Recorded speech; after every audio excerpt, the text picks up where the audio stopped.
Aku terlalu sibuk mengejar dunia luar, sampai lupa bahwa jarak antara aku dan suamiku adalah lahan subur, yang akhirnya ditanami pengkhianatan oleh tangan sepupuku sendiri. Sebelum kita mulai lebih lanjut, yuk, tekan tombol suka, serta tombol subscribe agar tidak ketinggalan kisah menarik lainnya. Dan jangan lupa absen asal kota Bapak Ibu di kolom komentar. Semoga rezeki kita semua dilancarkan, kesehatan kita diberkahi, dan keluarga kita selalu harmonis dalam lindungannya. Amin. Rumah ini adalah istanaku, tapi juga kandang bagi drama yang aku sendiri yang memelihara.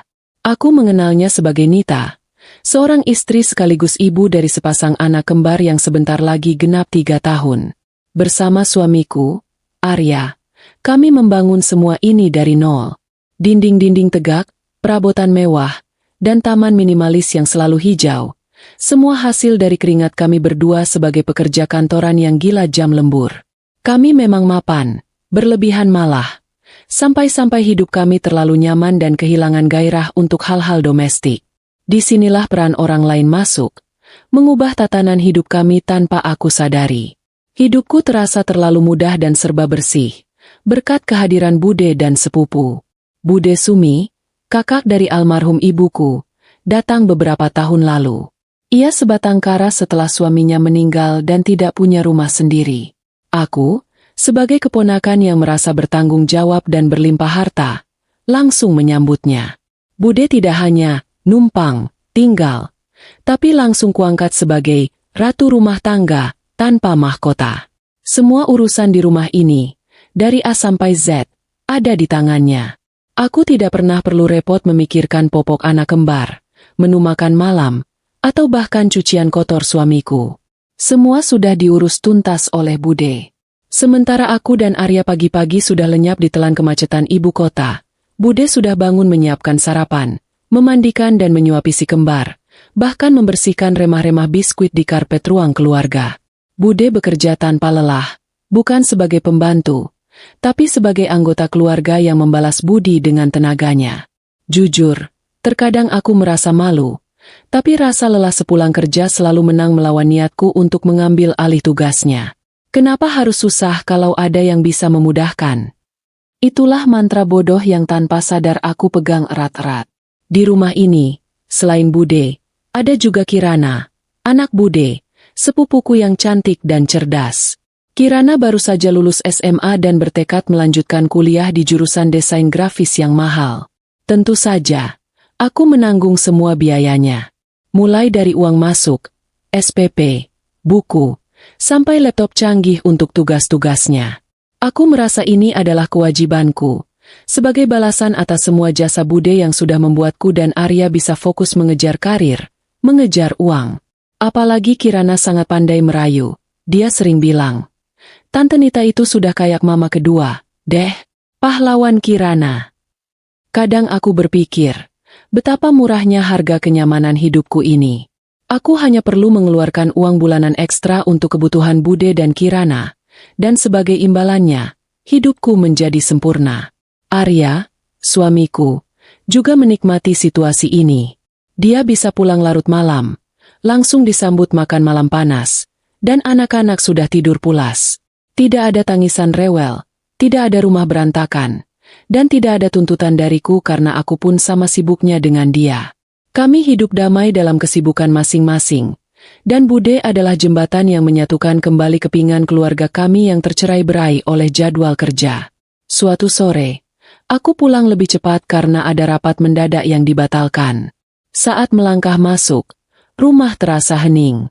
Aku kira semua sedang tidur, tapi aku mendengar suara tawa riang dari dapur. Saat mengintip, pemandangan yang tersaji membuatku terdiam sebentar, bukan karena kesal, tapi karena lucu. Di sana, Bude sedang mengejar si kembar yang telanjang bulat karena baru selesai mandi. Bude lari terengah-engah seperti atlet maraton yang sudah pensiun. Hanya saja tujuannya cuma sepasang balita nakal. Aduh, ya Allah, cepat pakai celana. Nak, nanti masuk angin. Nak, seru Bude dengan napas memburu. Si kembar, yang genap berusia 3 tahun minggu depan, malah tertawa senang, lalu bersembunyi di balik kaki Arya. Ya, Arya sudah pulang. Aneh, biasanya dia baru pulang pukul 8. Sudah, Bude, biar ayah saja yang tangkap, kata Arya. Lalu dia ikut berlari mengejar si kembar. Pemandangan itu, Arya si eksekutif muda yang biasanya kaku di depan laptop, kini tertawa terbahak-bahak sambil berlarian di dapur mengejar dua balita polos. Sungguh sangat manusiawi dan menghangatkan hati. Aku jadi ikut tertawa geli. Bude berdiri di sudut, mengelap keringat dengan ujung daster, tampak lega. Itu adalah momen yang membuatku semakin yakin. Bude adalah aset tak ternilai bagi keluarga kami. Bude sudah seperti manajer rumah tangga, babysitter profesional, sekaligus koki andalan, semua dalam satu paket. Aku merasa berhutang budi tak terhingga. Aku pun berjanji dalam hati, aku akan menanggung semua kebutuhan Kirana sampai ia benar-benar sukses, bahkan sampai ia menikah nanti. Itu janji pribadiku pada diri sendiri, sebagai ganti waktu keibuan yang kurenggut paksa demi karir. Aku juga sering melihat kedekatan yang aneh, yang dulu kukira hanya sebatas keakraban keluarga yang tinggal serumah. Kirana, yang sedang sibuk dengan tugas kuliahnya, sering terlihat duduk di ruang tamu. Arya, yang baru pulang kerja, tak jarang menghampirinya hanya untuk bertanya soal tugas-tugas desainnya. Tentu saja, aku menganggapnya wajar.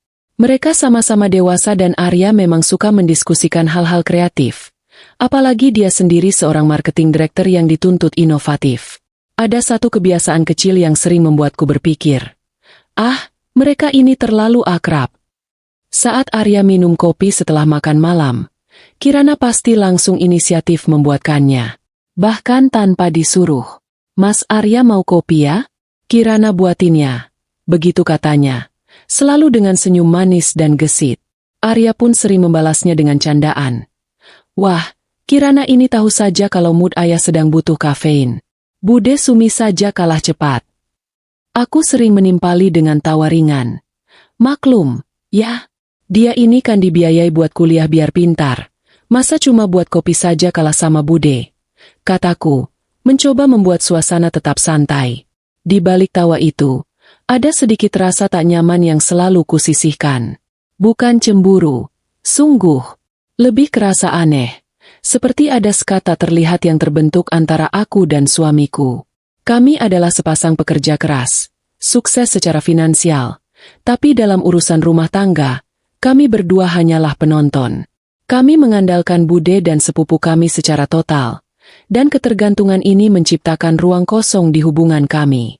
Kenyamanan yang kami beli dengan uang ini ternyata mahal harganya. Keintiman sebagai sepasang suami istri. Pernah suatu malam, saat aku meminta Arya menemaniku menonton film, dia menolak dengan alasan sangat lelah. Aku sedikit kecewa, tapi bisa memahami. Dia memang bekerja keras. Sejam kemudian, saat aku keluar kamar untuk mengambil minum, aku melihat pintu ruang kerjanya sedikit terbuka. Aku mendengar Arya sedang berbicara dengan suara pelan. Aku mengira dia sedang menelepon klien di luar negeri. Tapi yang kudengar bukan bahasa bisnis. Iya, Kirana, nanti ayah bantu cari referensi gambarnya ya, katanya, disusul tawarnya. Sudah, jangan khawatir. Santai saja. Ayah yakin kamu pasti bisa. Semangat. Sudah sana. Tidur. Jangan begadang terus. Aku tertegun di ambang pintu, melihat Arya yang begitu sabar dan perhatian bicara pada sepupuku, sementara dia baru saja menolak ajakan istrinya sendiri. Lucunya, yang aku rasakan saat itu bukan marah, tapi sebuah kelelahan yang sama seperti yang Arya rasakan. Kami berdua sama-sama lelah mengejar dunia luar, sampai lupa bahwa dunia kami yang sebenarnya ada di dalam rumah ini, di antara anak-anak dan pasangan. Kirana dan Bude mengisi semua kekosongan itu dengan sangat rapi, membuat kami tidak perlu bersusah payah untuk saling memberi perhatian. Kami terlalu sibuk mencari uang untuk membiayai hidup yang nyaman, sampai lupa menikmati hidup itu sendiri. Kami terlalu mengandalkan jasa Bude sampai lupa bagaimana rasanya menjadi orang tua sepenuhnya. Aku dan Arya menjadi sepasang asing di rumah sendiri, dan celakanya, kami tidak pernah menyadarinya karena Bude dan Kirana membuat semuanya terlihat normal, terlihat harmonis. Inilah yang aku sebut sebagai kenyamanan semu. Sebuah jebakan emas yang kupasang sendiri. Uangku membeli kenyamanan, yang kemudian menciptakan jarak, dan jarak itu membuka celah bagi drama yang paling mengerikan. Aku terlalu percaya diri dengan posisiku sebagai penyedia dana, sehingga aku buta terhadap dinamika emosional yang terjadi di bawah atap yang kubiayai ini. Aku lupa bahwa kebaikan dan kedermawanan yang berlebihan, tanpa batasan yang jelas, bisa menjadi pupuk yang sangat subur bagi pengkhianatan. Aku melihat Bude sebagai penjaga kesempurnaan rumah tangga, dan Kirana sebagai anak perempuan yang kubiayai pendidikannya. Aku salah besar. Aku hanya melihat kulit luarnya saja, tanpa tahu apa yang bergejolak di dalam sana, di antara obrolan larut malam, senyum manis saat menyajikan kopi, dan keakraban yang terlalu akrab itu. Aku sadar betul bahwa pernikahan kami perlahan berubah menjadi sebuah korporasi dua orang yang efisien, bukan lagi sebuah ikatan hati. Hubunganku dengan Arya mulai terasa hambar, seperti kopi tanpa gula yang diminum terburu-buru setiap pagi. Kami sibuk menghitung aset, target, dan rencana masa depan, tapi lupa menghitung kebutuhan emosional masing-masing. Kami jarang sekali bicara soal perasaan. Kalaupun ada percakapan, isinya tidak jauh-jauh dari laporan sekolah si kembar yang disampaikan Bude, tagihan listrik, atau proyek kantor terbaru. Kami tidur di ranjang yang sama, namun hidup di dunia yang berbeda. Aku sering terbangun tengah malam dan mendapati Arya sudah terlelap. Wajahnya lelah setelah seharian bekerja. Aku pun begitu. Rasanya sungguh berat untuk berbagi cerita atau sekadar bergandengan tangan, karena kelelahan selalu lebih dulu memenangkan pertarungan. Dulu, kami bisa bercerita berjam-jam tentang hal-hal sepele. Sekarang, kami hanya menyisakan energi untuk pekerjaan, dan sisanya habis untuk tidur. Disinilah masalahnya. Saat aku dan Arya berhenti saling memberi, ada orang lain yang siap memberi. Orang itu adalah Kirana. Aku mulai memperhatikan, Arya menjadi lebih sering menghabiskan waktu di rumah, padahal dulu dia selalu mencari alasan untuk lembur. Bukan karena dia tiba-tiba menjadi suami idaman yang ingin menghabiskan waktu dengan anak-anak. Justru, dia terlihat lebih tertarik pada hal-hal yang tidak ada hubungannya denganku. Seringkali aku melihat dia di ruang kerja, yang kini lebih mirip studio mini Kirana. Alasan mereka selalu klise dan sangat bisa diterima oleh logikaku. Konsultasi tugas kuliah. Kirana memang mengambil jurusan yang berat dan butuh banyak bimbingan. Dan Arya, dengan pengalamannya di dunia marketing dan desain, adalah mentor yang sempurna. Mereka bisa duduk berjam-jam di depan layar komputer, membahas komposisi warna, font, atau presentasi ide. Aku sering mengintip dari kejauhan. Kirana tampak begitu antusias. Matanya berbinar-binar saat Arya menjelaskan sesuatu. Arya pun terlihat bersemangat. Jauh lebih bersemangat daripada saat dia mendengarkan ceritaku tentang bosku yang menyebalkan. Aku kadang mendekat, mencoba bergabung, tapi selalu merasa seperti tamu tak diundang. Lagi bahas apa? Nih, serius banget. Tanyaku suatu malam, mencoba memecahkan kebekuan. Arya akan menoleh sebentar, tersenyum tipis. Oh, ini, Nita, tugas Kirana. Berat juga ya anak sekarang. Harus buat branding perusahaan dari nol. Jawabnya, lalu kembali menatap layar dan berdiskusi dengan Kirana. Kirana akan menanggapi dengan sopan, tapi matanya tetap fokus pada Arya. Iya, Tante. Untung ada Mas Arya. Kalau enggak, Kirana sudah pusing duluan. Aku merasa seperti sebuah bayangan yang lewat. Perhatian mereka terlalu terpusat satu sama lain. Aku yang seharusnya menjadi pusat perhatian Arya, kini menjadi background yang bisa diabaikan. Aku menarik diri dengan alasan, mau lihat si kembar. Padahal aku hanya ingin menghindari rasa canggung dan terpinggirkan yang tiba-tiba muncul. Aku selalu berusaha meyakinkan diriku sendiri, ini hanya hubungan mentor dan murid.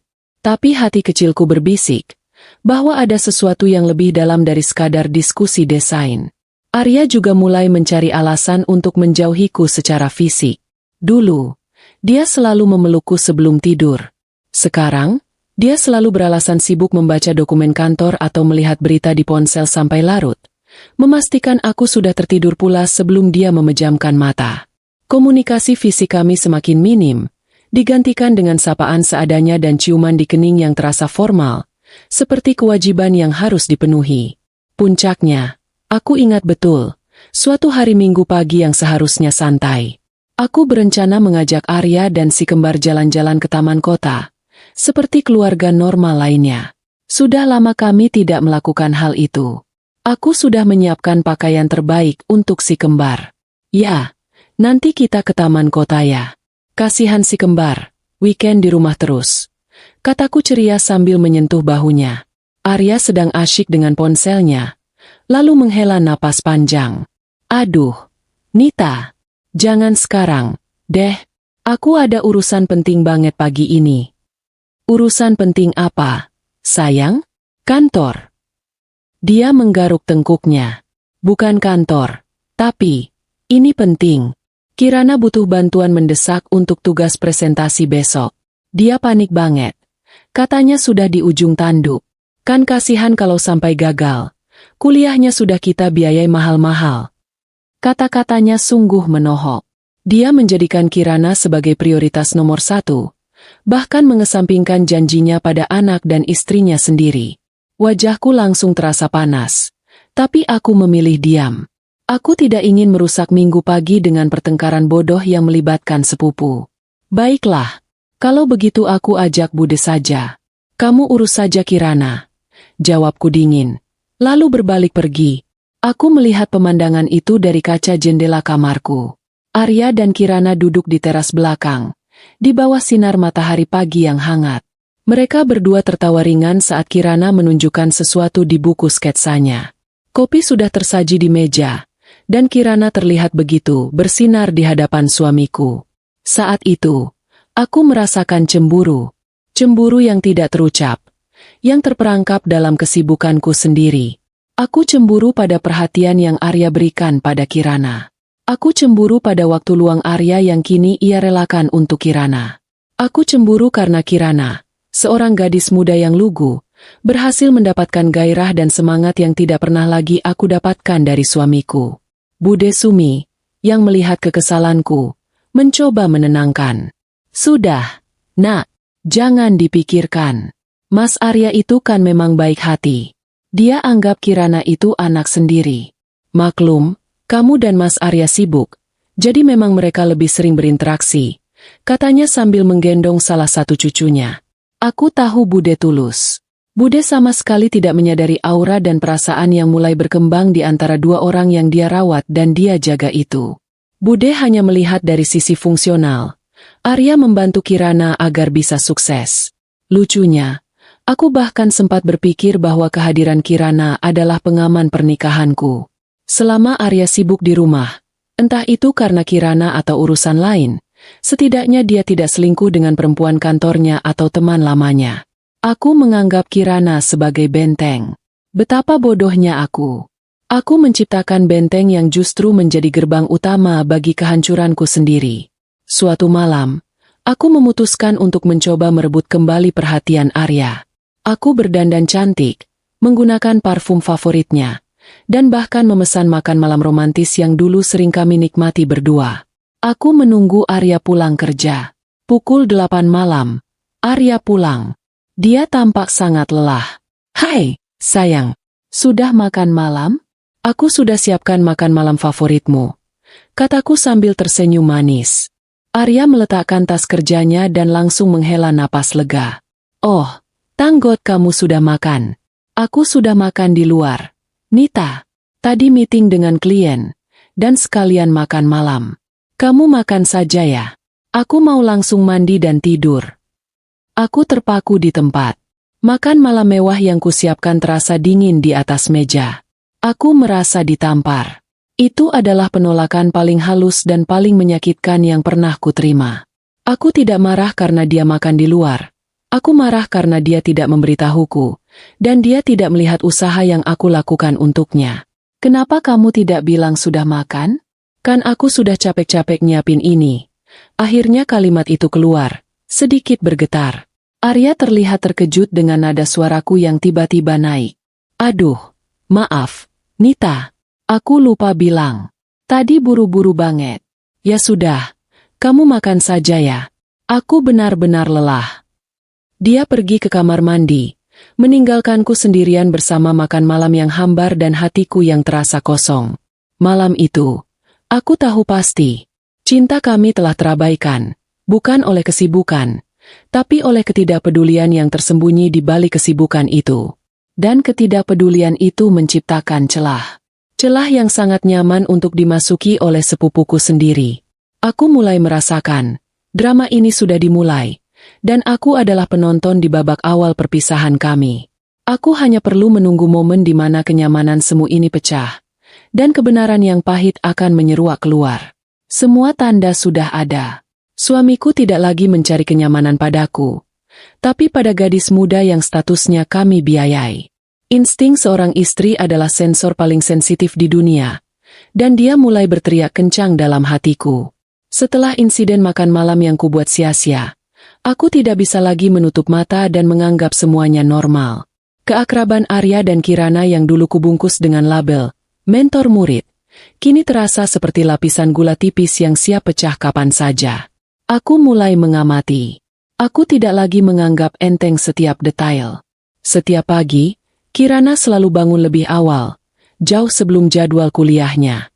Bukan untuk membantu Bude memasak sarapan, tapi untuk memastikan Arya mendapatkan kopi kesukaannya, lengkap dengan marshmallow kecil di atasnya, sesuatu yang dia pelajari dari kebiasaan Arya di kafe kantor. Aku tahu itu kopi kesukaan Arya karena dulu aku yang sering membuatnya, sebelum kelelahan mengambil alih.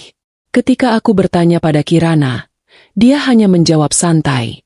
"Ah, Tante, Kirana cuma iseng saja.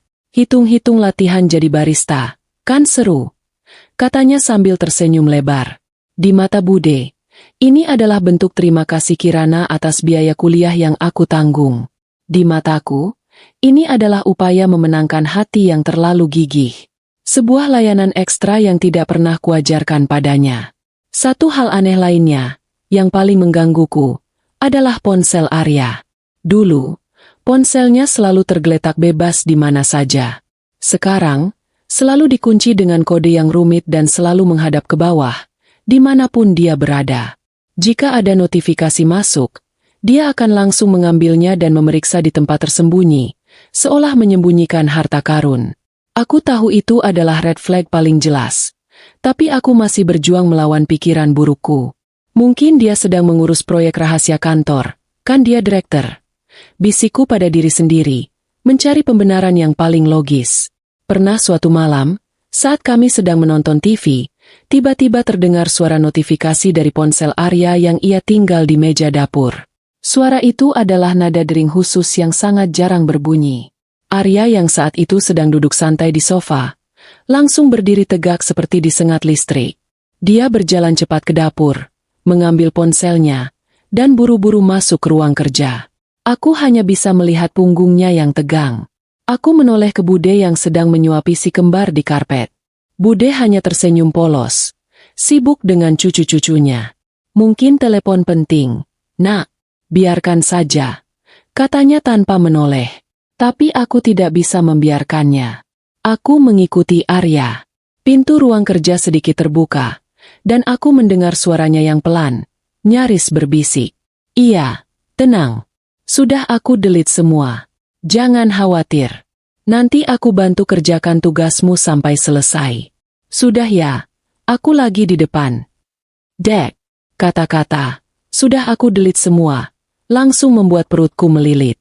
Menghapus apa? Kenapa harus berbisik? Dan yang paling penting, kepada siapa dia bicara di jam segini, sampai harus berbohong seolah sedang ada panggilan bisnis? Aku tidak masuk. Aku mundur perlahan, kembali ke sofa, dan mencoba bersikap senormal mungkin. Aku tidak ingin menjadi istri yang dicap paranoid atau posesif. Tapi hatiku sudah pecah menjadi kepingan kecil.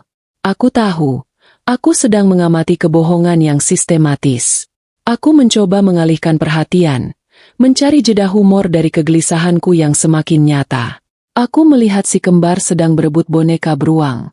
Salah satu dari mereka, si kecil Daffa, karena kesal, bukannya marah malah menggigit boneka beruang itu keras-keras. Ekspresi wajahnya saat menggigit sungguh serius, seolah boneka itu adalah musuh bebuyutan. Aku tertawa kecil. "Duh, Nak, Boneka itu kan bukan roti. Kamu gigit dia. Nanti kalau dia balas gigit kamu baru tahu rasa.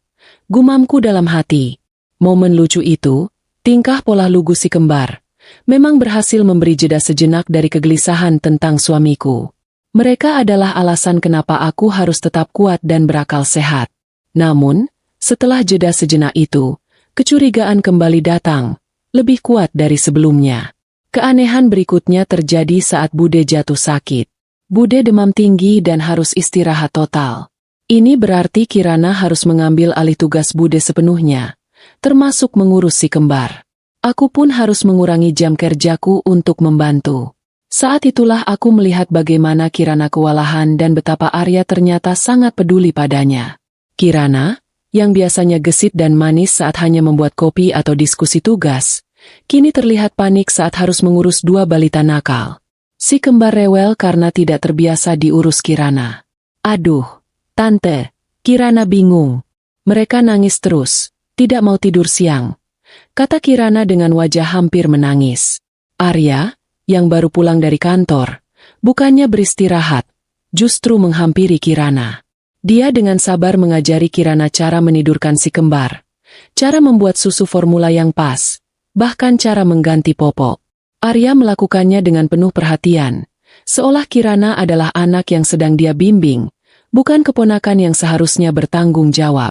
Kamu istirahat saja, Kirana, biar ayah yang urus ini. Kamu pasti capek, kata Arya lembut. Aku berdiri di ambang pintu kamar Bude.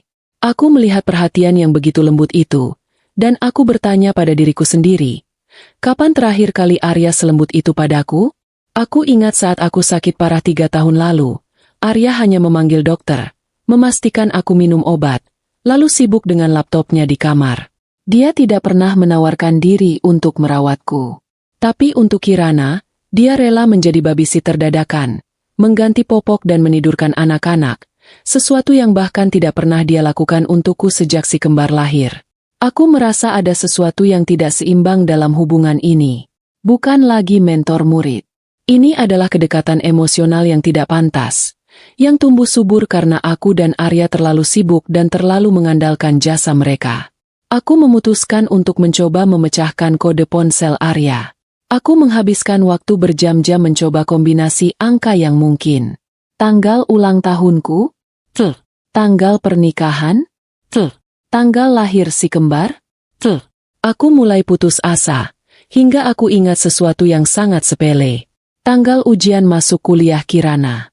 Itu adalah tanggal penting yang kami rayakan kecil-kecilan karena Kirana berhasil lulus. Aku mencobanya, dan terbuka. Jantungku berdebar sangat kencang, nyaris meledak, tangan gemetar. Aku membuka aplikasi pesan. Aku tidak perlu mencari terlalu jauh. Bagian atas daftar obrolan, di bawah nama Kirana, terdapat ribuan pesan. Aku mulai membaca dari beberapa hari terakhir. Pesan-pesan itu bukan lagi tentang tugas kuliah.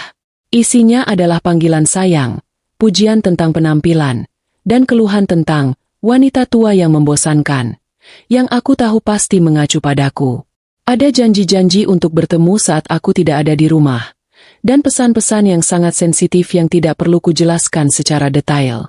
Aku hanya perlu melihat satu baris pesan dari Arya. Aku nyaman banget kalau sama kamu. Kamu yang paling mengerti dan tidak pernah menuntut.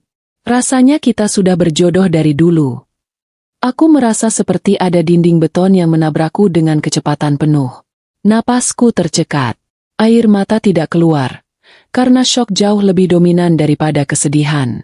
Itu bukan lagi tanda-tanda keanehan. Itu adalah bukti otentik dari pengkhianatan yang paling keji. Aku memotret semua bukti itu, tidak hanya di ponsel Arya, tapi juga di ponsel Kirana yang kebetulan sedang diisi daya di dekat meja rias Bude. Aku tidak tahu dari mana kekuatan itu datang, tapi aku bekerja dengan sangat cepat dan dingin. Pengkhianatan itu terjadi di rumahku sendiri, di bawah atap yang kubiayai, oleh 2 orang yang kuberikan tempat tinggal, makanan, dan biaya pendidikan. Aku kini bukan lagi seorang istri yang paranoid, tapi seorang korban yang terluka dan siap melawan. Aku mengunci ponsel Arya, mengembalikannya ke tempat semula. Aku menyeka semua jejak, dan kembali ke kamar. Aku harus bersikap normal. Karena badai besar yang akan datang tidak boleh dimulai dengan air mata. Harus dimulai dengan kemarahan yang dingin dan perhitungan yang matang. Aku harus kuat demi anak-anakku. Aku berbaring, mencoba menenangkan diri. Tapi bayangan senyum manis Kirana saat menyajikan kopi Arya terus berputar di kepalaku. Kini terasa menjijikan. Aku sekarang mengerti, mengapa dia begitu semangat, belajar menjadi barista. Malam itu, aku tidur di ranjang yang sama dengan seorang pengkhianat, dan itu adalah tidur paling dingin yang pernah kualami. Setelah menemukan bukti di ponsel Arya dan Kirana, aku menghabiskan waktu berjam-jam merancang strategi. Aku tidak boleh menangis. Air mata hanya akan membuatku terlihat lemah dan histeris, dan aku butuh kekuatan penuh untuk menghancurkan dua orang yang telah menghancurkan kepercayaanku. Aku bukan lagi Nita si istri yang sibuk dan penurut. Aku adalah Nita si pemilik rumah, si penyedia dana, dan si penuntut keadilan. Aku menunggu waktu yang paling tepat, saat si kembar sudah tidur pulas, dan Bude Sumi sedang kelelahan di kamarnya. Aku tidak ingin Bude ikut campur dalam drama yang sebenarnya juga melibatkan anaknya sendiri. Aku ingin konfrontasi ini hanya antara aku, Arya, dan Kirana. Tepat pukul 10 malam, aku turun ke ruang tengah. Lampu utama sudah kupadamkan, hanya menyisakan lampu sorot yang remang-remang, menciptakan suasana teater yang mencekam. Arya sedang duduk di sofa, menonton berita olahraga dengan santai, sementara Kirana duduk di karpet, masih berkutat dengan laptopnya. Sesekali tertawa kecil menanggapi komentar Arya tentang pertandingan bola. Sebuah pemandangan yang biasa, namun kini terasa sangat palsu dan menjijikan. Aku berdiri di tengah ruangan. Tanganku memegang amplop coklat tebal yang berisi semua cetakan bukti digital. Arya, Kirana, bisa kita bicara sebentar? Suaraku tenang, terlalu tenang, sampai-sampai mereka berdua langsung menoleh dengan wajah bingung. Arya mengerutkan dahi. Bicara apa? Nita? Kenapa malam-malam begini? Besok aku harus kerja pagi. Kirana langsung menutup laptopnya. Instingnya sebagai seorang penyembunyi langsung aktif. Iya, Tante. Kirana juga besok pagi ada kelas. Tidak butuh waktu lama. Hanya butuh kejujuran kalian, kataku, dan nada dinginku sepertinya membuat Arya mulai merasa tidak nyaman. Arya beranjak dari sofa. Ada apa sih sebenarnya? Jangan membuat drama tidak penting, Nita. Drama? Oh, ini bukan drama. Ini adalah kenyataan paling pahit yang sedang kalian ciptakan di bawah atap yang kubiayai. Ucapku tegas, tanpa nada amarah yang meledak-ledak, justru dingin menusuk. Aku melempar amplop coklat itu ke atas meja kopi, tepat di antara mereka berdua. Suaranya berdebam keras di keheningan malam. Buka dan lihat isinya. Arya menatapku, lalu menatap amplop itu dengan curiga. Dia mengambilnya, dan mengeluarkan beberapa lembar kertas. Wajahnya yang semula tampak santai langsung pucat pasi, seolah semua darah di tubuhnya tiba-tiba menghilang. Matanya bergerak cepat membaca screenshot pesan-pesan mesra dan janji-janji tersembunyi. Reaksi Kirana lebih cepat dan lebih mengerikan. Dia langsung berdiri, tangannya menutup mulutnya. Air mata mulai menggenang. Dia tahu, aku telah menemukan rahasia mereka. Tante Nita, ini salah paham. Kirana mencoba membela diri dengan suara gemetar. Air mata palsu mulai menetes. Salah paham bagaimana? Kirana? Panggilan, sayang. Di tengah malam itu salah paham? Atau pengakuannya bahwa kamu yang paling mengerti, itu juga salah paham? Aku bergerak mendekat, menatap lurus ke matanya yang ketakutan. Aku membiayai kuliahmu, memberikanmu tempat tinggal. Dan ini caramu membalas budiku. Dengan tidur bersama suamiku sendiri. Tante, maaf, Tante. Kirana tidak bermaksud begini. Dia mulai menangis histeris, mencoba meraih tanganku. Jangan sentuh aku. Pergi dari hadapanku. Aku mundur selangkah. Aku tidak ingin ada kontak fisik dengan pengkhianat. Arya, yang biasanya dominan dan tegas, kini berdiri membeku seperti patung. Dia mencoba menyusun kata-kata, tapi yang keluar hanyalah suara gagap. Nita, dengarkan aku. Ini Ini hanya sebatas aku hanya. Cukup. Arya, jangan menghinaku lagi dengan kebohongan. Aku sudah lihat semuanya. Bukan hanya dari ponselmu, tapi juga dari ponsel keponakan tersayangmu itu. Kataku, menunjuk Kirana yang kini terisak-isak. Kamu bilang lelah untuk menemaniku menonton. Tapi kamu punya energi untuk membantu tugas keponakanmu sampai larut. Kamu bilang bosan denganku, tapi kamu menemukan gairah baru di rumah ini. Kamu adalah pecundang terbesar, Arya. Kamu tidak perlu selingkuh di luar sana, karena kamu sudah menciptakan zona nyaman untuk perselingkuhanmu di rumahmu sendiri. Kamu mengkhianatiku dengan orang yang kita biayai, orang yang tinggal karena belas kasihanku. Pengkhianatanmu ini ganda, pengkhianatan sebagai suami, dan pengkhianatan sebagai manusia. Arya menjatuhkan kertas-kertas itu ke lantai. Dia mencoba mendekatiku. Aku minta maaf. Sayang, aku hilaf. Aku janji ini tidak akan terjadi lagi. Hilaf? Hilaf itu sekali. Arya, ini sudah sistematis. Ini sudah terjadi berbulan-bulan, di bawah hidungku, saat Bude merawat anak-anak kita. Aku tidak butuh maafmu. Aku butuh kejelasan. Aku menarik napas dalam-dalam, menatapnya dengan pandangan kosong. Semua kenangan indah kami terasa hampa. Aku minta gugat cerai. Sekarang juga. Aku tidak mau lagi hidup denganmu di bawah atap yang sama. Kata-kata itu meluncur dengan lancar, tanpa keraguan sedikitpun. Arya terperangah. Dia tahu aku serius. Nita, jangan gegabah. Bagaimana dengan anak-anak? Mereka butuh ayah dan ibu. Kita bisa perbaiki ini. Serunya panik. Anak-anak butuh ketenangan, bukan melihat ayah mereka berselingkuh dengan sepupunya sendiri.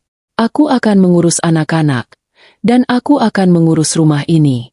Dan kamu, Arya, kamu bisa memilih. Aku menoleh ke Kirana yang masih menangis terseduh-seduh. Sekarang juga, kalian berdua berkemas. Kalian bisa pergi kemanapun kalian mau. Aku tidak mau melihat wajah kalian di rumah ini besok pagi.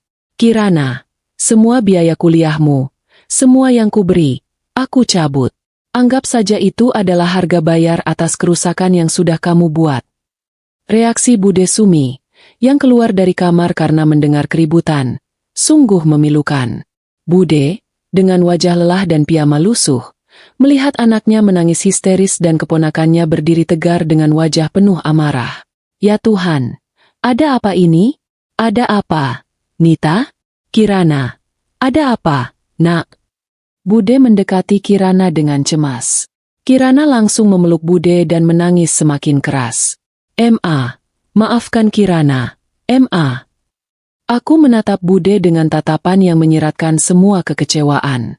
Aku tidak perlu menjelaskan. Bude yang cerdas, perlahan menyadari dari ekspresi Arya dan dari teriakan Kirana. Wajahnya yang lelah langsung berubah menjadi horor. Arya, nak, apa yang kamu lakukan? Bude bertanya pada Arya dengan suara parau. Arya hanya tertunduk, tidak berani menatapku. Apalagi Bude. Dia tidur dengan anakmu. Bude, di rumah ini, di saat Bude mengurus anakku. Itulah yang dia lakukan, kataku, membuat Bude langsung lemas dan terduduk di lantai. Aku tidak lagi peduli dengan Bude. Fokusku adalah pada dua pengkhianat itu. Ini rumahku, Arya, atas namaku. Pergi sekarang. Aku akan mengurus surat cerai secepatnya, ujarku, dan kini aku mulai merasakan air mata panas yang kutahan sejak tadi. Bukan air mata kesedihan, tapi air mata kemarahan yang membakar. Arya tahu dia sudah kalah. Dia tidak bisa membantah kepemilikanku atas aset ini. Dia tahu tidak ada gunanya melawan amarahku yang kini telah berubah menjadi keputusan. Ia menatapku, lalu menatap Kirana. Di tengah kehancuran, ia membuat pilihan bodoh yang mengakhiri segalanya. Dia mengangguk pelan. Baiklah, Nita, aku akan pergi. Aku akan urus perpisahan kita. Tapi ingat, aku juga ayah dari anak-anakku. Aku tidak menjawab. Aku hanya menatapnya. Lalu ke Kirana, yang kini sedang dibantu Bude berdiri. Pemandangan Kirana dan Arya, dua orang yang seharusnya tidak memiliki hubungan apa-apa selain kekeluargaan yang jauh, kini bersatu dalam nasib buruk, sungguh menyakitkan namun sekaligus memuaskan. Aku telah melepaskan dua racun sekaligus dari hidupku. Dan mulai besok, hidupku, meskipun tanpa suami, akan jauh lebih bersih dan tenang. Konsekuensi sudah menunggu mereka di luar sana, dan aku tidak akan menoleh ke belakang. Pagi hari setelah malam konfrontasi terasa seperti badai yang baru saja lewat, menyisakan puing-puing keheningan yang dingin. Arya dan Kirana sudah lenyap dari rumahku. Mereka pergi membawa koper kecil dan wajah yang sama-sama hancur. Aku tidak tahu kemana mereka pergi, dan aku tidak peduli. Kepergian mereka adalah kemenangan kecil yang harus segera aku tindak lanjuti. Aku langsung menghubungi pengacaraku. Sebuah langkah yang harus diambil dengan kepala dingin. Aku menceritakan semuanya, dari A sampai Z, menunjukkan semua bukti perselingkuhan yang sudah kusiapkan. Pengacaraku, seorang wanita tangguh bernama Burisa, langsung mengangguk. Kita gugat cerai dengan alasan perzinaan, Bu Nita. Hak asuh anak otomatis di tangan ibu. Soal harta gono gini, karena rumah ini atas nama ibu, kita amankan total. Jelas Burisa dengan suara tegas, memberiku sedikit ketenangan. Proses hukum sudah dimulai, tapi perang dingin di rumah justru baru saja mencapai puncaknya. Bude Sumi masih ada di sini. Dia tidak pergi bersama Kirana. Dia memilih tetap tinggal, tetapi atmosfer di antara kami berdua terasa lebih tipis daripada kaca. Bude, yang biasanya cerewet dan sibuk, kini berjalan pelan dan nyaris tak bersuara. Matanya bengkak karena menangis semalaman. Dia tahu kesalahan fatal yang dilakukan anaknya. Aku tahu Bude terjebak. Dia harus memilih antara keponakan yang memberinya tempat tinggal dan membiayai cucunya, atau anak kandungnya sendiri, Kirana, yang kini terlantar di luar sana bersama mantan suamiku. Anehnya, Bude mencoba mendekatiku. Saat aku sedang menyuapi si kembar, Bude mendekat dan mencoba merapikan rambutku. Nita. Nak, maafkan Bude. Maafkan anak Bude yang tidak tahu diri itu. Suaranya bergetar. Aku meletakkan sendok. Aku menatapnya. Tatapanku kali ini bukan lagi tatapan cinta seorang keponakan, tapi tatapan seorang pemilik kepada penghuni. Bude, tolong, jangan dibahas. Semua sudah terjadi. Keputusan sudah kubuat. Jawabku datar. Tapi nak, kalian kan sudah lama menikah. Mas Arya itu kan baik. Mungkin dia hilaf karena kalian berdua terlalu sibuk. Bude mencoba mencari pembenaran untuk Arya dan anaknya, mencoba membujukku. Aku tertawa kecil, tawa yang sangat getir. Baik? Bude bilang Arya baik? Dia menghabiskan uangku, tidur di kasurku, makan masakanku, dan membagi ranjangnya dengan anak Bude. Lalu Bude bilang dia baik? Bude tahu, itu namanya pengkhianatan terencana. Bude tertunduk. Dia tahu dia tidak bisa membantah. Tolong, nak, pikirkan lagi demi si kembar. Dan Kirana, dia butuh bimbingan. Dia masih muda. Jangan cabut semua bantuannya, nak. Bude memohon, dengan air mata yang kembali membanjiri pipinya. Aku merasakan sedikit iba, tetapi rasa sakit dan prinsipku jauh lebih besar. Bude, kalau Kirana butuh bimbingan, dia seharusnya tidak tidur dengan suami orang. Dan anak-anak, mereka akan lebih baik dengan satu ibu yang waras daripada dua orang tua yang hidup dalam kepalsuan. Soal bantuan untuk Kirana, itu sudah final. Bantuan itu aku berikan sebagai balasan jasa Bude. Tapi jasa Bude kini ternoda oleh ulah anak Bude sendiri. Aku berdiri. Bude bisa memilih. Tinggal di sini dan berdamai dengan kenyataan bahwa anak Bude menghancurkan rumah tanggaku. Atau Bude ikut dengan Kirana, mencari tempat tinggal baru. Tapi Nita, Bude mau tinggal di mana? Bude tampak panik, menyadari ancaman halus dalam ucapanku. Itu bukan urusanku lagi. Bude, sejak semalam, urusan Bude dan Kirana adalah urusan Bude. Aku hanya fokus pada anak-anakku, kataku. Lalu pergi meninggalkan Bude sendirian, menangis terseduh-seduh di ruang tengah. Suasana di rumah menjadi begitu tegang sampai-sampai si kembar pun merasakannya. Mereka sering bertanya tentang, "Ayah, Dan, kakak Kirana. Ayah mana? Ma? Ayah kok tidak ada? Tanya si kecil Dava suatu sore. Ayah sedang kerja. Nak, jauh. Jawabku, berusaha menyembunyikan rasa sakit. Momen-momen bersama si kembar inilah yang menjadi jeda humor sekaligus penguat jiwaku. Mereka, yang masih polos dan lugu, kadang melakukan hal-hal konyol yang membuatku terpaksa tertawa, meski hatiku remuk. Seperti suatu sore, si kembar sedang asyik bermain dokter-dokteran. Si sulung, Tiara, menyuntik adiknya. Dava, yang pura-pura sakit, bukannya menangis, malah berteriak heboh. Aduh, Mama, Tiara menyuntikku. Sakit sekali. Suntikannya besar sekali, kayak suntikan sapi. Teriak Dava sambil memegang lengannya. Nak, kok suntikan sapi? Emang kamu pernah lihat suntikan sapi? Aku tidak bisa menahan tawa mendengarnya.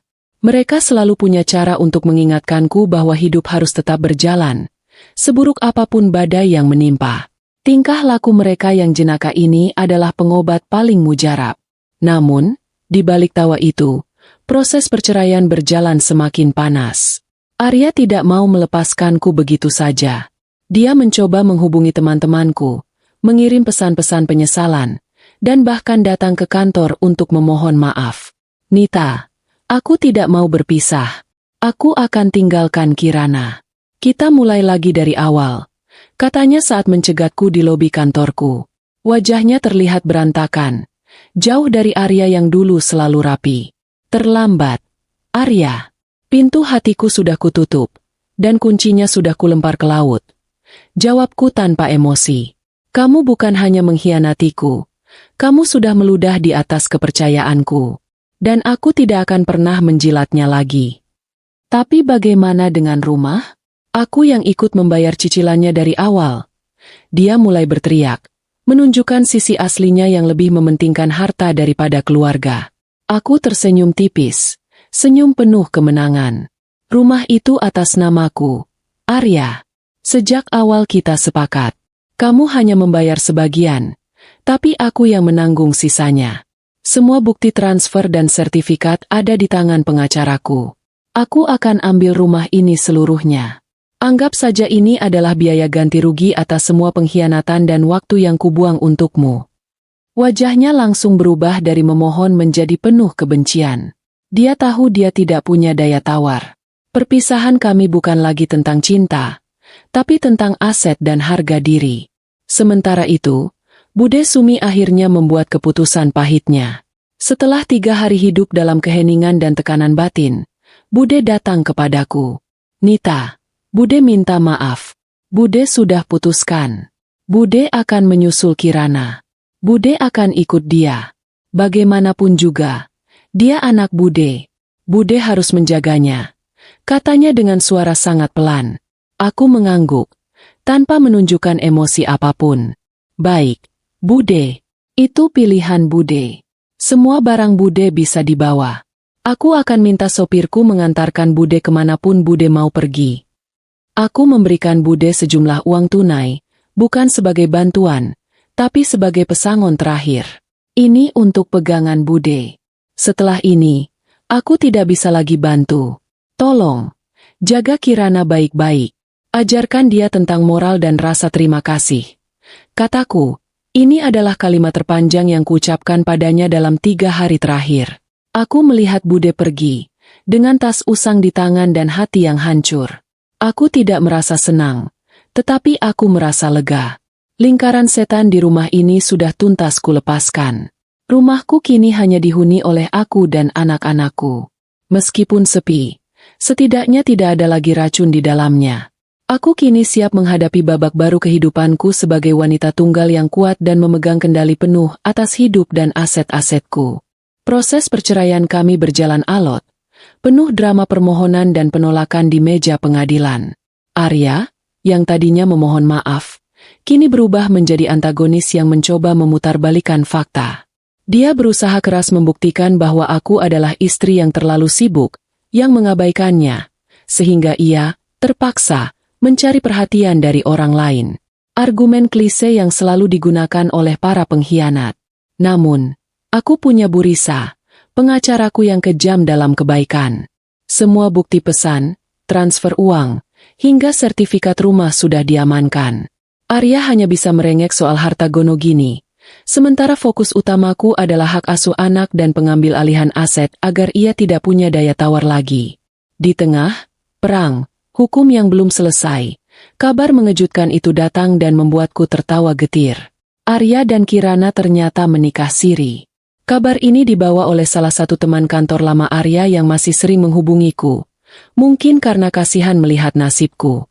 Mereka melakukannya secara diam-diam. Mungkin karena sadar bahwa secara hukum, pernikahan mereka tidak sah selama statusku dan Arya masih terikat. Sebuah tindakan nekat yang membuktikan bahwa cinta mereka, atau lebih tepatnya nafsu dan ketergantungan mereka, lebih besar dari rasa malu dan moral. Mereka gila. Benar-benar gila. Belum juga sah cerai, sudah berani begini. Gumamku pada Bu Risa. Bu Risa hanya menggeleng. Itu justru bagus, Bu Nita. Ini menunjukkan niat jahat mereka dan menjadi bukti tambahan betapa seriusnya perzinaan yang mereka lakukan. Ini sangat menguatkan posisi kita di pengadilan. Mereka panik, Bu Nita. Reaksi pertama Bude Sumi terhadap pernikahan siri anaknya dengan mantan suamiku? Aku tidak tahu persis. Tapi aku yakin Bude pasti merasa malu luar biasa. Dia kini tinggal menumpang di kontrakan sempit bersama Kirana dan Arya, yang tentu saja hidupnya jauh dari kemewahan rumahku. Bude, dari informasi yang kudengar, sempat marah besar. Tapi ia tidak punya pilihan selain menerima karena Kirana adalah anaknya, dan ia kini tidak punya siapa-siapa lagi. Aku merasa sedikit geli, dan ini adalah jeda humor gelap yang aku nikmati di tengah kegalauan. Bayangkan, Kirana, si gadis cantik yang dulu kuliah di jurusan desain grafis yang mahal, kini harus mengurus rumah tangga sederhana di kontrakan kumuh. Dia harus mencuci piring kotor, memasak dengan bahan seadanya, dan merasakan lelahnya hidup susah. Semua yang dulu diurus Bude di rumahku, kini harus dia lakukan sendiri. Dia pasti sangat kaget. Dulu, dia hanya perlu menyajikan kopi untuk suamiku.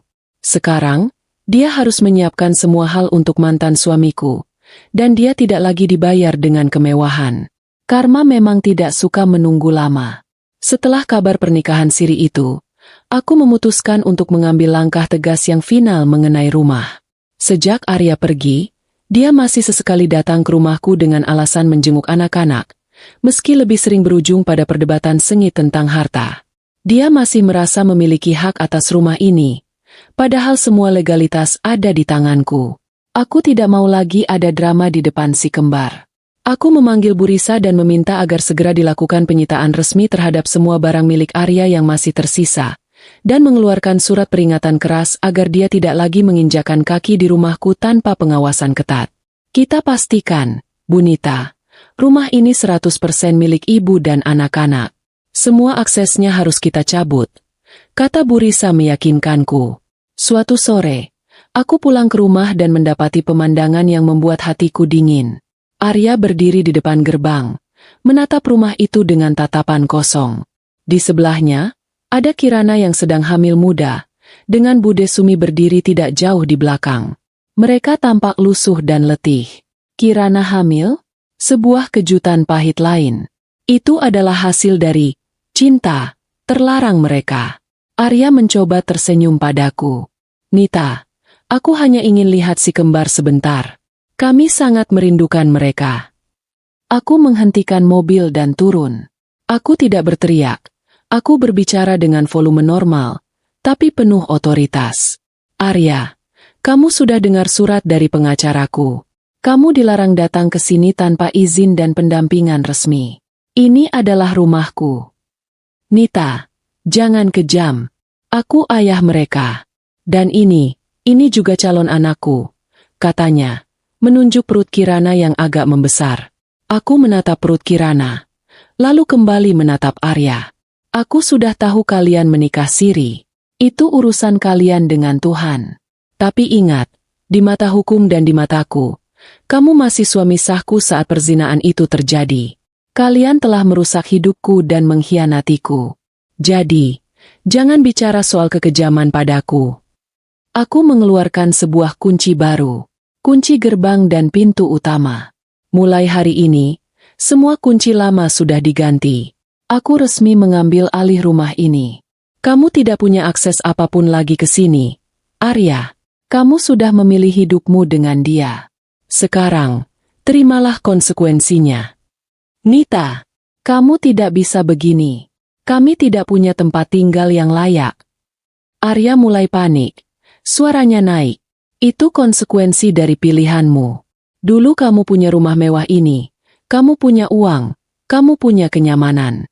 Tapi kamu buang semua itu demi keponakanku, kataku. Lalu menatap Bude yang kini hanya bisa menangis diam di belakang Kirana. Bude, aku sudah memberimu kesempatan untuk tinggal. Tapi Bude memilih anak Bude. Itu hak Bude. Sekarang, tolong sampaikan pada Arya dan Kirana. Rumah ini adalah milikku dan anak-anakku. Kalian tidak ada hak di sini. Aku masuk ke dalam gerbang, mengunci pintu, dan membiarkan mereka bertiga berdiri di luar, di bawah terik matahari sore yang mulai meredup. Saat itu, aku merasakan kelegaan yang luar biasa. Aku memang telah kehilangan suami, tetapi aku telah mendapatkan kembali harga diri dan kendali penuh atas hidupku. Aku tidak lagi mengizinkan siapapun memanfaatkan kebaikan dan hartaku. Malam itu, saat aku memeluk si kembar, aku tahu aku telah membuat keputusan yang benar. Aku berhasil melindungi harta dan mental anak-anakku dari kekacauan yang diciptakan oleh orang dewasa yang egois. Arya dan Kirana kini harus merasakan bagaimana rasanya hidup tanpa fasilitas, tanpa uang, dan tanpa tempat tinggal yang nyaman. Biarlah mereka berjuang di luar sana, merasakan buah dari pengkhianatan yang mereka tabur sendiri. Kabar burung itu cepat sekali beredar, terutama di kalangan pertemanan dan kolega kami. Setelah aku secara definitif mengusir Arya dari rumah dan mengambil alih aset, reputasinya hancur.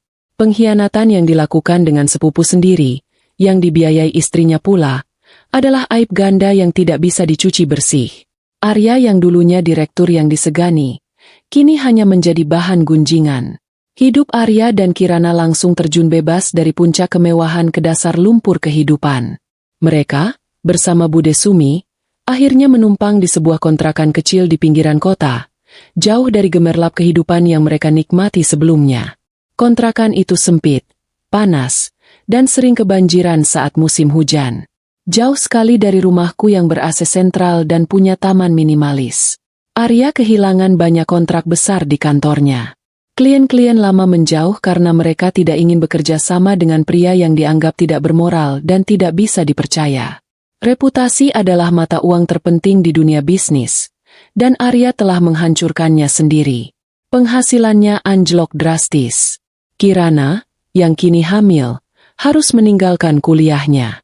Uang yang kuduga akan mereka gunakan untuk biaya hidup ternyata tidak cukup. Kirana tidak punya waktu lagi untuk desain grafis. Dia harus berhadapan dengan tumpukan piring kotor dan cucian yang menggunung.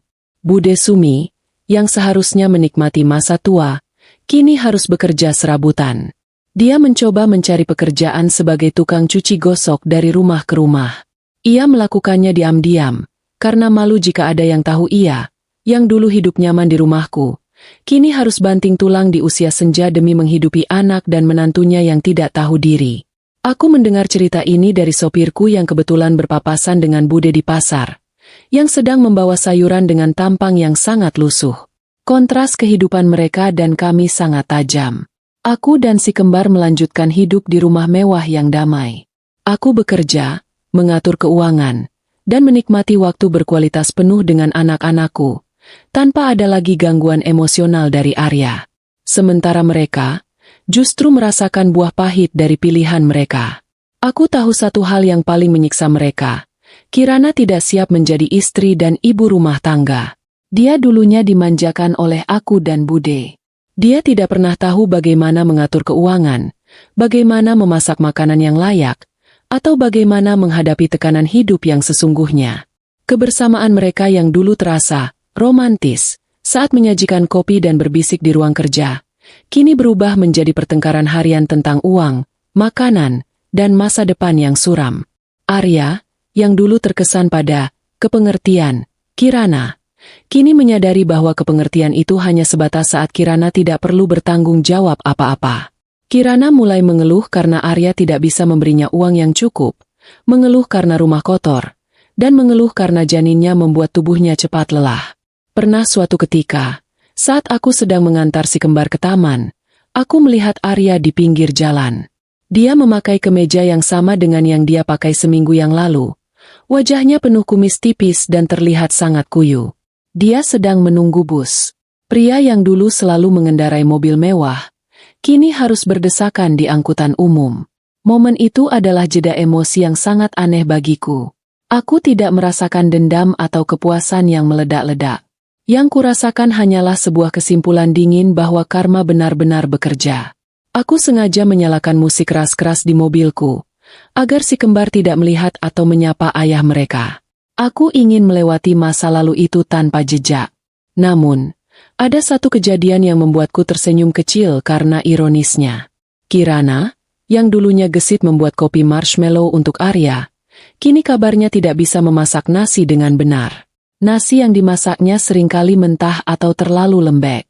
Mungkin dia harusnya ambil jurusan tata boga, bukan desain grafis, kataku dalam hati sambil tersenyum geli. Ini adalah humor yang sangat gelap, tapi sangat memuaskan.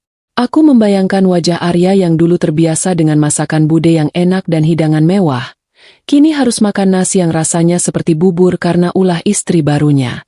Ironi terbesar adalah, Arya mulai merindukan Bude Sumi. Bukan karena Bude adalah ibu mertuanya, tapi karena Bude adalah satu-satunya orang yang bisa membuat rumah itu nyaman, bersih, dan menyediakan makanan yang enak. Arya mulai menyadari, kenyamanan yang dia dapatkan dulu bukanlah dari Kirana, tapi dari sistem yang aku biayai, di mana Bude adalah operator utamanya. Arya dan Kirana, dalam keterpurukan mereka, mulai saling menyalahkan. Arya menyalahkan Kirana karena telah menjebaknya dalam perselingkuhan yang menghancurkan karirnya. Kirana menyalahkan Arya karena berjanji akan memberikan kehidupan yang lebih baik, tapi kini justru menjatuhkannya ke jurang kemiskinan. Di tengah semua kesengsaraan itu, mereka akhirnya menyadari satu hal yang paling penting. Mereka merindukan rumahku. Mereka merindukan Bude yang selalu siap sedia. Mereka merindukan makanan yang terhidang tanpa perlu berusaha. Mereka merindukan uangku. Mereka merindukan stabilitas yang telah mereka hancurkan dengan tangan mereka sendiri. Kesadaran pahit itu mendorong mereka untuk melakukan tindakan putus asa yang akan menjadi klimaks berikutnya. Mereka tidak punya pilihan lain. Setelah semua uang habis, setelah semua teman menjauh, setelah semua pintu tertutup, satu-satunya jalan keluar yang mereka lihat adalah kembali memohon padaku, orang yang paling mereka sakiti. Mereka sadar bahwa aku adalah satu-satunya sumber daya terakhir yang tersisa. Mereka harus datang, sujud, dan menanggung semua malu demi sepotong harapan. Aku sudah menduga, cepat atau lambat, mereka akan datang. Setelah berbulan-bulan hidup dalam keheningan dan kenyamanan baru, ponselku tiba-tiba berdering, menampilkan nomor yang sudah lama kublokir, Bude Sumi. Setelah kubuka blokirnya, Bude memohon dengan suara yang nyaris tak bisa kukenali, penuh keputusasaan dan air mata. Nita, nak, tolong, nak, jangan begini. Arya dan Kirana, mereka sangat kesulitan. Kirana sakit, dan kandungannya lemah. Kami tidak punya uang.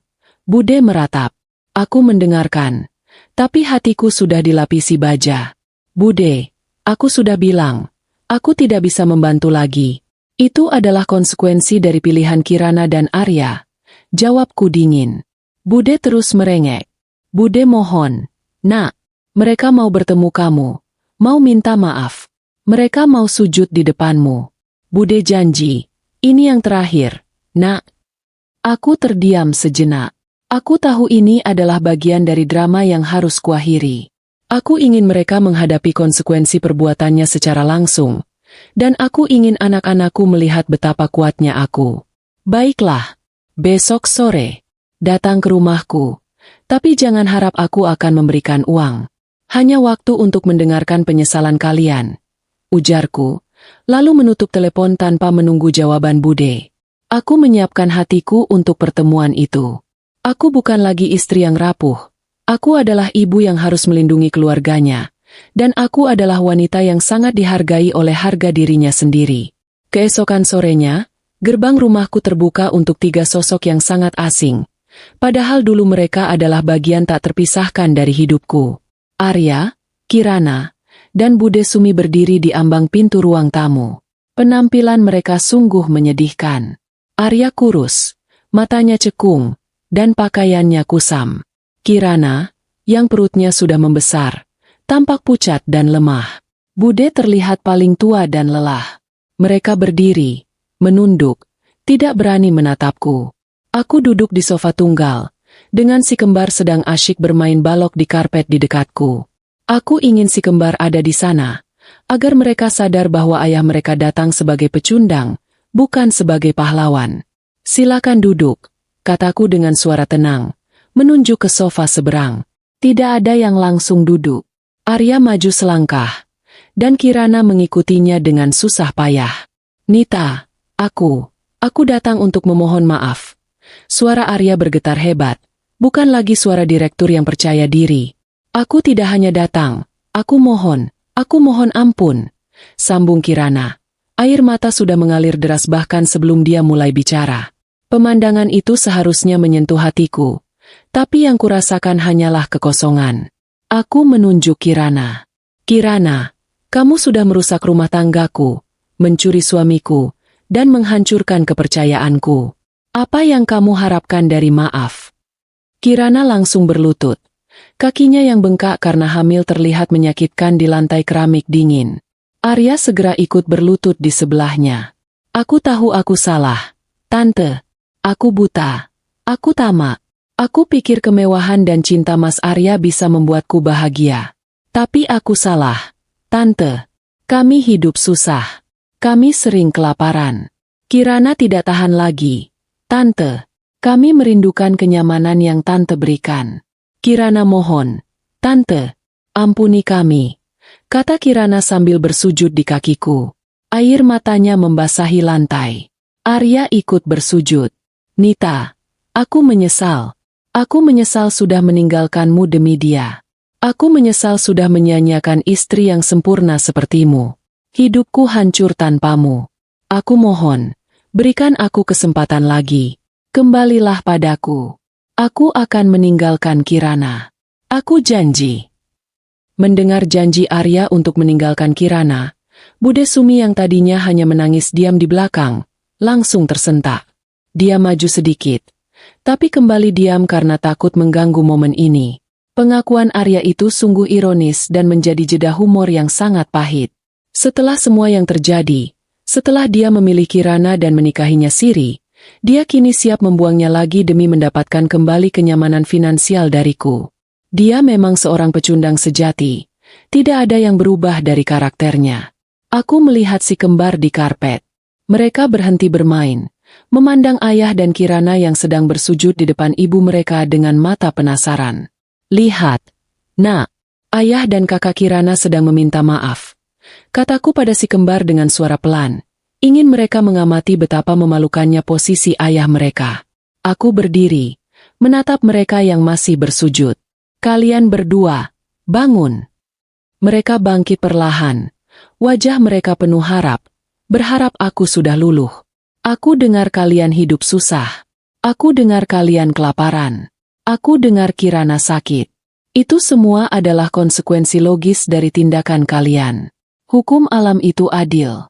Kalian menanam pengkhianatan, dan sekarang kalian menuai penderitaan. Aku berjalan mendekati jendela, melihat ke taman belakang. Arya, kamu bilang kamu menyesal? Kamu menyesal karena hidupmu susah. Bukan karena kamu menyakitiku. Kamu membuang istrimu yang sah demi seorang keponakan. Dan sekarang kamu mau membuang keponakan itu lagi demi uangku? Kamu tidak layak disebut suami. Bahkan tidak layak disebut ayah. Aku berbalik. Menatap Kirana yang kini tampak pucat. Kirana, kamu sudah mendapatkan apa yang kamu inginkan. Kamu mendapatkan suamiku dan kamu mendapatkan hasil dari kesombonganmu. Kamu sudah melihat bagaimana rasanya hidup tanpa belas kasihan dan fasilitas. Aku tidak akan mencabut pengkhianatan yang sudah kalian lakukan. Pengkhianatan tidak bisa dibayar dengan sujud dan air mata. Aku menatap Bude Sumi yang kini mendekat. Bude, aku sudah memberimu segalanya. Tapi Bude memilih anak Bude, yang mengkhianati kebaikanku. Bude tidak salah memilih. Bude hanya salah memilih orang yang tidak tahu diri. Nita, tolonglah. Kirana butuh biaya pengobatan. Bayi ini tidak bersalah. Bude memohon, kini memeluk kakiku. Ini adalah titik terberat. Bayi yang tidak bersalah. Aku menarik kakiku perlahan. Bayi ini memang tidak bersalah.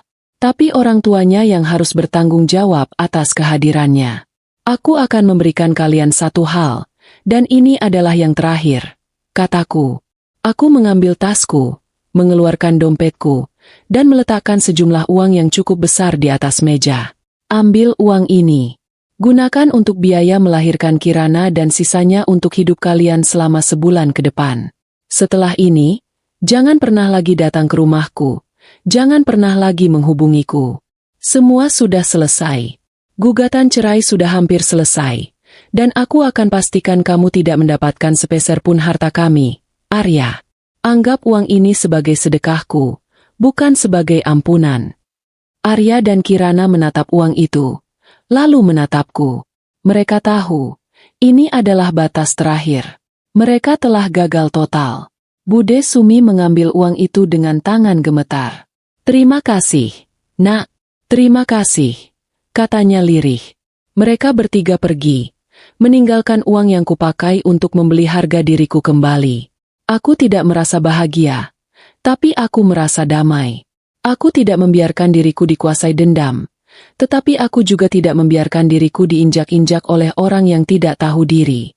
Aku telah memberikan keadilan, dan aku telah memberikan sedekah. Aku telah mengajarkan mereka pelajaran termahal dalam hidup mereka. Pengkhianatan akan selalu dibayar lunas. Setelah pertemuan menyakitkan yang penuh air mata dan sujud itu, rumahku kembali menjadi tempat yang tenang.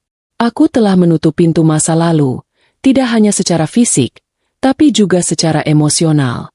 Pemberian sejumlah uang itu bukanlah tanda kelemahan atau pengampunan, melainkan sebuah penegasan batas terakhir.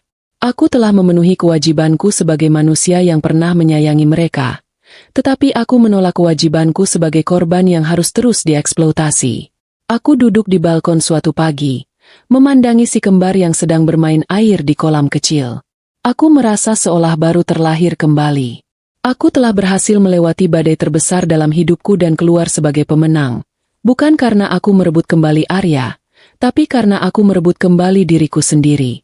Aku tidak lagi Nita yang terlalu fokus pada karir sampai-sampai lupa pada apa yang terjadi di bawah atapnya sendiri. Aku merenungkan kembali perjalanan ini, dan aku menyadari bahwa pengkhianatan Arya adalah pelajaran termahal yang pernah kuterima. Pelajaran itu mengajarkanku bahwa kebaikan tanpa batas dan kepercayaan tanpa pengawasan adalah celah yang sangat berbahaya. Aku terlalu banyak memberi fasilitas, sehingga Arya dan Kirana kehilangan rasa hormat dan tanggung jawab. Mereka menganggap semua yang mereka terima adalah hak, bukan belas kasihan. Aku tidak menghubungi Bude lagi. Aku ingin mereka belajar untuk berdiri di atas kaki mereka sendiri. Aku ingin Kirana merasakan bagaimana rasanya mencari uang untuk susu bayinya, bukan hanya menanti uangku. Aku ingin Arya merasakan bagaimana rasanya menjadi kepala keluarga yang benar-benar harus berjuang dari nol tanpa jaringan dan aset yang mapan. Aku juga mulai lebih mendekatkan diri pada si kembar. Aku mengurangi jam kerjaku secara signifikan. Aku mempekerjakan asisten rumah tangga profesional yang hanya bekerja sesuai jam kerja, bukan tinggal serumah. Aku ingin peran ibu di rumah ini kembali dipegang penuh olehku. Aku memandikan mereka, membacakan dongeng, dan menidurkan mereka setiap malam. Kegembiraan yang kurasakan saat si kembar tertawa saat kubacakan cerita, jauh lebih besar daripada gaji jutaan yang kuterima saat lembur di kantor. Suatu siang, saat aku sedang mencoba memasak sendiri di dapur, yang ternyata sangat sulit, si kecil Tiara mendekatiku. Aku sedang mencoba membuat nasi goreng, dan hasilnya, nasinya gosong di beberapa bagian. "Mama, kok nasinya bau hangus?" tanya Tiara polos. Aku tertawa terbahak-bahak. Ini adalah jeda humor yang sangat melegakan. Iya, sayang. Mama lagi eksperimen. Kayaknya Mama harus kursus masak sama Bude dulu ya. Kataku sambil mematikan kompor. Tiara menggeleng. Tidak usah. Ma, nanti Mama jadi sibuk lagi. Nanti kalau sibuk, Mama lupa sama Tiara lagi. Kata-kata lugu Tiara menusuk hatiku. Mereka adalah korban nyata dari kesibukanku. Aku memeluknya erat-erat. Tidak akan, sayang. Mama janji. Mama tidak akan sibuk lagi sampai melupakan kalian. Momen itu menguatkan tekadku. Aku tidak akan kembali ke pola hidup lama. Di luar sana, kabar tentang mantan suamiku dan sepupuku terus berembus. Meski aku tidak lagi mencari tahu. Aku mendengar bahwa Kirana melahirkan anak laki-laki. Bude Sumi kini benar-benar menjadi tulang punggung keluarga kecil yang hancur itu. Bekerja keras demi menantu dan cucunya. Arya? Dia kesulitan mendapatkan pekerjaan tetap. Perusahaan besar enggan merekrutnya karena track record pengkhianatan yang sudah tersebar luas. Dia terpaksa mengambil pekerjaan serabutan yang penghasilannya tidak seberapa. Mereka kini hidup dalam kemiskinan dan ketidakpastian, bukan karena nasib, tapi karena moralitas yang cacat. Mereka tidak punya hak untuk mengeluh, karena ini adalah hasil dari investasi buruk mereka sendiri. Aku sengaja tidak memutus semua saluran informasi tentang mereka. Aku ingin tahu bahwa mereka baik-baik saja, bukan karena aku peduli, tapi karena aku ingin tahu bahwa uang terakhir yang kuberikan telah berfungsi dengan baik. Dan yang paling penting, aku ingin tahu bahwa pelajaran hidup telah tertanam kuat di benak mereka. Aku sering memikirkan Kirana. Dia gadis cerdas, tapi ambisi dan ketidakpuasan membuatnya gelap mata. Dia ingin mengambil jalan pintas menuju kemewahan dengan cara terlarang. Sekarang, dia terperangkap dalam pernikahan siri yang tidak stabil, dengan bayi yang harus ia urus, dan suami yang tidak bisa diandalkan. Dia harus belajar bahwa kesuksesan yang dibangun di atas penderitaan orang lain tidak akan pernah bertahan lama. Aku juga memikirkan Arya. Dia adalah pria yang sudah memiliki segalanya, namun tetap merasa kurang karena ada kekosongan emosional yang kubiarkan terjadi. Dia mengisi kekosongan itu dengan perselingkuhan, bukan dengan komunikasi. Sekarang, dia kehilangan segalanya dan menyadari bahwa kenyamanan sejati bukanlah uang, melainkan integritas dan keluarga yang utuh. Aku memutuskan untuk fokus pada hal-hal positif. Aku menyelesaikan proses perceraian dengan kemenangan telak. Hak asuh anak jatuh padaku, dan rumah serta sebagian besar aset berhasil kuselamatkan. Secara hukum, aku bersih. Secara emosional, aku kuat. Aku tidak lagi punya ruang untuk kebencian. Kebencian akan membuatku terus terikat dengan masa lalu yang suram. Aku melepaskan Arya dan Kirana, mendoakan agar mereka menemukan jalan mereka sendiri, dan berhenti menjadi beban bagi siapapun. Penderitaan mereka adalah pelajaran bagi mereka, dan pelajaran bagi siapapun yang menonton. Teras berkisah, nanti. Pesan moralnya jelas. Uang tidak bisa membeli kebahagiaan, dan perselingkuhan tidak akan pernah membawa kedamaian. Aku kini hidup dengan damai. Rumah ini terasa lebih ringan, lebih jujur. Aku menjadi ibu yang lebih baik, dan aku menjadi wanita yang lebih bijaksana. Aku belajar untuk membedakan antara kebaikan dan kebodohan, antara belas kasihan dan pengorbanan yang tidak perlu. Meskipun aku sudah tidak punya suami, aku punya 2 malaikat kecil, dan aku punya masa depan yang cerah, bebas dari drama, pengkhianatan, dan kepalsuan. Waktu berjalan dengan cepat, membawa serta penyembuhan dan kedamaian di hidupku. Gugatan cerai selesai dengan palu hakim yang memenangkan semua tuntutanku. Aku kini resmi menjadi janda kaya, dengan 2 anak kembar yang ceria, dan sebuah rumah yang sepenuhnya milikku. Aku membuang nama Arya dari kehidupanku, baik di dokumen maupun di hati. Beberapa bulan berlalu sejak pertemuan terakhir yang penuh air mata dan uang sedekah itu. Hidupku sudah benar-benar terpisah dari mereka. Kabar tentang Arya, Kirana, dan Bude hanya datang sesekali, seperti bisikan angin yang lewat, dari teman atau mantan kolega yang kasihan.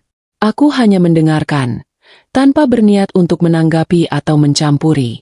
Aku tahu mereka masih berjuang di kontrakan sempit itu.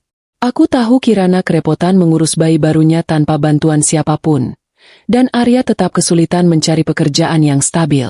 Semua itu adalah bagian dari hukuman alam yang harus mereka jalani. Aku telah menutup babak itu, dan tidak ada niat untuk membukanya lagi. Namun, hukum alam memiliki cara unik untuk menegaskan kembali kebenaran. Sebuah drama baru harus terjadi, bukan lagi melibatkan aku, tapi menjadi bukti bahwa akar masalahnya bukanlah perselingkuhan sesaat, melainkan karakter busuk yang memang mendarah daging. Suatu siang, saat aku sedang makan siang santai di restoran dekat kantorku, aku bertemu dengan seorang teman lama Arya yang masih berhubungan baik denganku. Namanya Dina.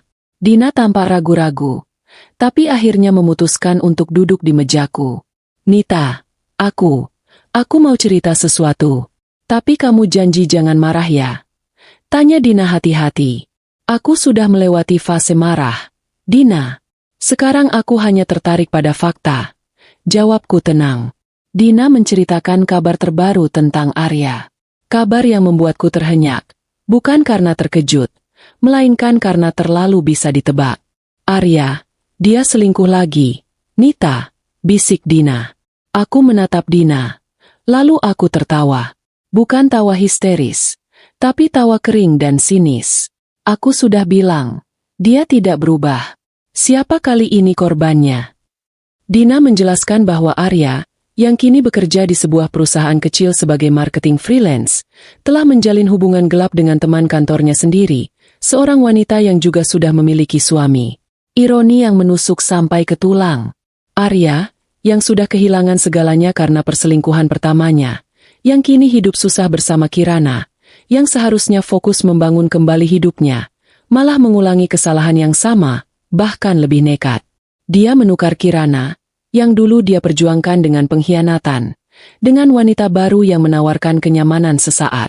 Kirana, yang kini sedang mengurus bayi mereka, akhirnya merasakan apa yang kurasakan dulu. Dia menjadi istri yang dikhianati, dilecehkan, dan diabaikan. Dia menjadi aku di masa lalu, sementara mantan suamiku tetap menjadi pengkhianat yang tidak pernah belajar. Aku membayangkan bagaimana Kirana menemukan bukti perselingkuhan itu. Mungkin dengan cara yang sama, dengan ponsel yang disembunyikan, atau dengan janji yang batal. Aku membayangkan tangisan histerisnya, kekecewaannya, dan penyesalannya yang pasti kini semakin dalam. Ini adalah jeda humor yang brutal dan sangat gelap. Kirana, yang dulu percaya dia adalah wanita yang paling mengerti Arya dan rela menghancurkan rumah tanggaku, kini mendapati dirinya digantikan oleh wanita yang lebih mengerti lainnya. Dia mencicipi obat pahit yang sama yang pernah dia berikan padaku. Dia tidak bisa menahan diri.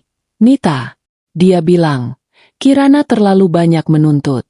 Kirana tidak seperti kamu dulu, yang selalu menyediakan kenyamanan tanpa menuntut apa-apa.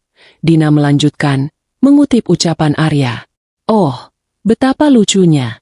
Dia melupakan satu hal. Kirana sekarang tidak punya uang. Dia baru bisa menyediakan kenyamanan tanpa menuntut kalau semua biaya hidupnya kutanggung. Gumamku pada Dina. Aku merasa sangat bersyukur. Bersyukur karena aku tidak lagi terikat dengan pria yang memiliki penyakit moral yang kronis. Perceraianku adalah sebuah pembebasan. Beberapa minggu kemudian, aku menerima telepon lagi dari Bude Sumi. Kali ini, suaranya sudah tidak ada lagi nada memohon. Suaranya terdengar pasrah dan hancur. Nita,